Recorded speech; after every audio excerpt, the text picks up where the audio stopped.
आप ब्रह्मचर्य नहीं हैं तो आप में स्वाभाविक ये कमियां जागृत होंगी जो अध्यात्म में चलने ही नहीं देंगी।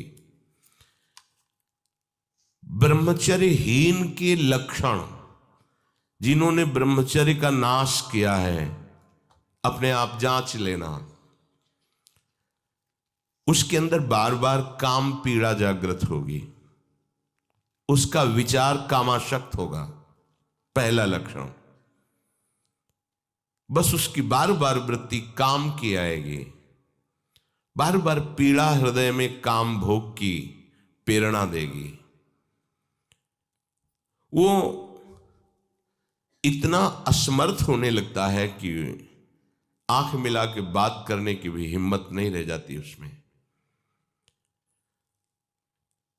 हर समय उसके अंदर एक हीनता सी छा जाती है। वो बहुत चालाकी से अपने को छुपाना चाहता है, झूठ बोलता है, थोड़ी ऐंठन भी दिखाना चाहता है कि मैं कुछ हूं, पर अंदर से खोखला हो जाता है। ये दुर्गुण उसके अंदर जागृत होते हैं जो ब्रह्मचर्य का नाश करता है। उसके चेहरे में प्रसन्नता कभी झलक ही नहीं सकती, दुखी व उदास, जो ब्रह्मचर्य का नाश करता है। देखने से इस बदसूरत नजर आने लगेगा, चाहे जितना गोरा हो, चाहे जितना ऊपर से चिकनाहट लगाए हो, लेकिन उसके कपोल और नेत्र बदसूरत होंगे। चिकनाहट से मतलब नहीं है, एक आकर्षण होता है भागवतिक, वो उसमें नहीं होगा। स्वभाव बड़ा ही रुक्ष होगा, कड़ुआ होगा, बहुत ही हल्के स्वभाव का आदमी होगा। विश्वसनीय तो हो ही नहीं सकता, कामी पुरुष विश्वसनीय नहीं होता। वो कभी भी बदल सकता है, उसमें क्षमता नहीं है एक बात पर टिके रहने की। वो कसम खाए तो भी बहुत शीघ्र अपनी कसम तोड़ देगा।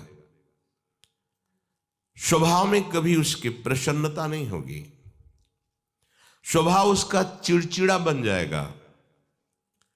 रूखा होने के कारण नाक में गुस्सा रखी रहेगी, जरा सी बात में वो बहुत क्रोधित हो जाना, अपनी खोपड़ी फोड़ने लगना, दूसरों की फोड़ने लगना, अपने थप्पड़ मारने, मतलब एक जैसे कोई विक्षिप्त आदमी, पागल आदमी, ऐसी उसकी चेष्टाओं ने चीख चीख के बोलना, माथा पटकने लगना, ये लक्षण है ब्रह्मचर्य का नाश करने वाले के। वो जीता तो है पर मुर्दे की तरह निस्तेज, उसमें उत्साह, उसमें शूरवीरता, ये सब क्षीण होने लगती है। शूरवीरता काम क्रोध आदि को सहन करना है। उसके कपोल में हल्के हल्के से सांवले दाग प्रकट होने लगते हैं, एक झुर्री सी पड़ने लगती है। ये वीरनाश का लक्षण है। आंखें धस जाती हैं और उसकी हड्डियां कमजोर होने लगती हैं, बाल पकने लगते हैं, झड़ने लगते हैं। वीर भगवान के द्वारा दी हुई वो शक्ति है जिससे भगवत प्राप्ति में बहुत सहयोग होता है। ये जानबूझकर ऐसी क्रिया करते हैं जिससे वीरपात हो। रोग न रहते हुए भी इनको बहुत सी पीड़ाएं स्वाभाविक प्रारंभ हो जाती हैं। जर्जर, दुर्बल, भागवतिक कामों में निरुत्साह, भजन करना, परिक्रमा करना, समय से उठना, समय, ये सब उत्साहहीन होते हैं। थोड़ा भी परिश्रम या मेहनत करने पर हांफने लगना, थक जाना, दैनिक दिनचर्या बिल्कुल ठीक ना होना, चित्त में बहुत सी कुचिंताएं बढ़ जाना, थोड़े से डर की बात आते ही हृदय में ऐसी धड़कन होने लगना, भयभीत होने जाना, थोड़ा सा दुख एक पहाड़ जैसा लगना, थोड़ा सा भय ऐसा लगना कि अब क्या क्या होगा, घबराहट पैदा हो जाना, बार बार भूख लगना, पर वो भूख पचाने वाली नहीं होती, वीर नाश करने वाले को बार बार खाने की इच्छा होती है क्योंकि उसका लीवर खराब हो रहा है। ये अच्छा लक्षण नहीं बार बार भूख लगना कि बहुत बढ़िया लीवर काम कर रहा है, नहीं, अंदर कब्ज बन रही है, लीवर डाउन हो रहा है और आपको बार बार भूख ले रही। ये झूठ में फंसाया जा रहा है, ये झूठी भूख है जो तुम्हारा रोगों का घर बनेगी। उसकी जठराग्नि मंद पड़ जाती है, भोजन ठीक से पचता नहीं, मलबद्धता हो जाती, कब्जियत हो जाती है, परिणाम में बवासीर आदि कई तरह के रोग प्रकट हो जाते हैं। या तो नींद नहीं आने लगेगी या फिर ऐसी आएगी कि घंटों मतलब 8-10 घंटे सोए फिर भी उठे फिर भी आलस्य प्रमाद ये बना रहेगा।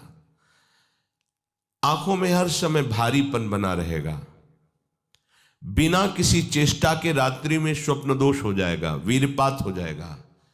ये उसके लक्षण है जो जानबूझकर ब्रह्मचर्य का नाश करता है।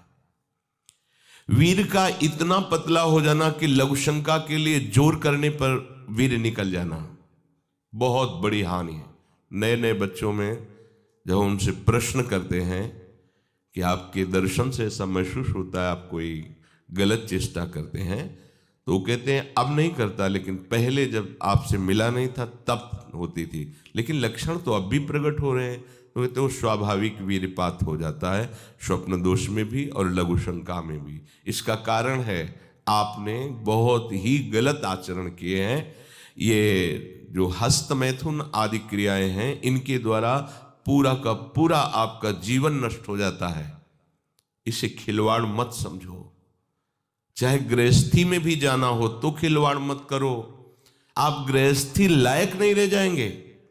आप जो गृहस्थ धर्म में संतानोत्पत्ति क्रिया है आप उसके लायक नहीं रह जाएंगे, आप में योग्यता नहीं रह जाएगी। इसलिए सावधान। परमार्थ में चलना है तो अत्यंत आवश्यकता ही है ब्रह्मचर्य की, पर गृहस्थ में चलने के लिए भी ब्रह्मचर्य की आवश्यकता है।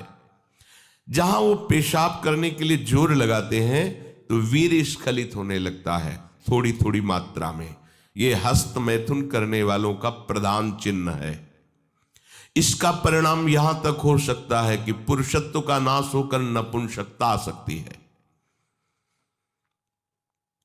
हाथ पैरों के जोड़ पर बिना किसी कारण के दर्द होना, कमर में, गांठ में, जहां संधियां हैं, अस्थियों का जोड़ है, वहां दर्द होने लगना, सर में जरा भी विचार करने पर दर्द पैदा हो जाना, किसी विषय पर विचार कर या मंत्र में ध्यान कर तो सर में दर्द होने लगना, हाथ पैरों में शिथिलता आने लगना, दिमाग में एक सनसनी पैदा हो जाना, कानों से शाय शाय शब्द सुनाई देने लगना, नाटक, उपन्यास और गंदी बातें, अश्लील चित्र देखने में बड़ी रुचि हो जाना। सावधान होकर श्रवण करें। भगवत मार्ग के उपासक हैं, कुछ उपासकों में जो बाहर अनुशासनहीन होकर के रह रहे हैं और उनके पास स्मार्ट मोबाइल क्या कहते हैं वो है, तो वो लोग कभी ऐसी गलती ना करें, सर्च करके ऐसे दृश्य ना देखें, नहीं तो तुम्हारा ऐसा नाश होगा कि तुम इस बात को किसी भी साधन से पूर्ण नहीं कर पाओगे। एक बार मछली की क्रीड़ा देखने पर शौभरी जैसे महात्मा कामाशक्त हो जाते हैं। एक बार वैश्या के साथ ऐसा कृत्य देख करके अजामिल जैसा संयमी ब्राह्मण भ्रष्ट वैश्यागामी बन सकता है।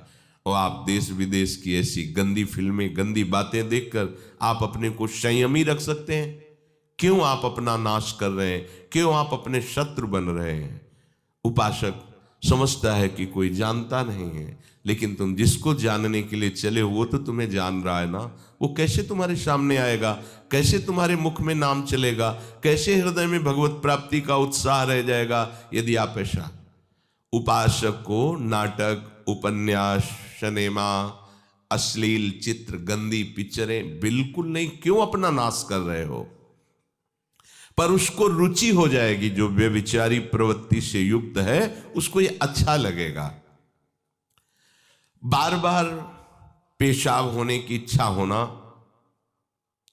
पेट में ऐसा लगना जैसे बहुत गर्मी पैदा हो गई है, और प्रमेह आदि उग्र रोगों का प्रादुर्भाव हो जाना, ये ब्रह्मचर्य नाश का लक्षण है।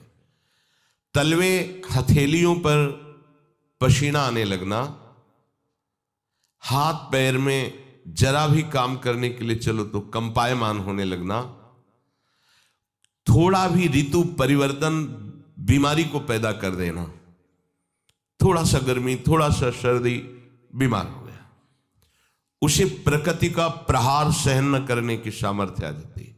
वो प्रकृति का प्रहार सहन नहीं कर सकता, ऐसी स्थिति हो जाती है। चेहरे पर मुहासे प्रकट हो जाना, कभी कभी अचानक खड़े होने पर आंखों के सामने अंधेरा छा जाना, अधिक वीरपात होने पर मूर्छा भी आ जाना, स्मरण शक्ति का ह्रास हो जाना, बहुत बार प्रयास करो फिर भी याद नहीं होगा। और ब्रह्मचर्य सही है तो एक बार बोल दीजिए, 100 वर्ष बाद सुन लेना, वो अपने आप स्थापित हो जाएगा। ज्यादा पढ़ना लिखना नहीं पड़ता, एक बार बोलिए, 100 वर्ष बाद पूछ लीजिए, 100 वर्ष बाद उसकी स्मृति वैसे ही बनी रहेगी यदि वो ब्रह्मचारी है। चित्त का अत्यंत चंचल हो जाना, चित्त में बिल्कुल बल ना होना कि हम विषय से हटा के प्रभु में लगा सके, ऐसी सामर्थ्य नहीं, दुर्बल हो जाना, बार बार प्रतिज्ञा करना पर उसका निर्वाह न कर पाना, आज से मैं ऐसा नहीं करूंगा, 1 2 3 फिर गिर गया, वहीं गिर गया। हर कार्य बीच में छोड़ देना, किसी भी कार्य को सांगोपांग न करना, ये वीर्य पात करने वाले के लक्षण है। दिमाग में भयानक गर्मी रहना, नेत्रों में जलन उत्पन्न हो जाना, वह बिना किसी कारण के नेत्रों से पानी बहना, बहुत कम गलती में भारी गुस्सा आ जाना, बहुत कम लाभ में फूल जाना, अहंकार आ जाना, कम लाभ में भी कोई लाभ नहीं, छोटी मोटी वस्तुओं के प्राप्त होने पर अहंकार आ जाना, माथा, कमर, मेरुदंड, छाती, इनमें बराबर दर्द बढ़ते जाना, बड़ी हालत खराब हो जाती है। ऐसे दर्शन हुए ऐसे जनों के, आंखों से दिखता नहीं, 28 वर्ष के होंगे वो लगभग, वैराग्य इस कोटि का कि आप सोच भी नहीं सकते, बाहरी बस लंगोटी अचला और फुटपाथ में पड़े रहना। और पूर्व विद्यार्थी जीवन में विद्यार्थियों के साथ हस्तमैथुन करने का अभ्यास वो इतना दृढ़ हो गया था कि 10-10, 15-15 बार एक दिन में स्वाभाविक ऐसे, तो उनकी हालत ये थी कि आंखों से दिखना बंद हो गया था, खड़े होने की सामर्थ्य नहीं।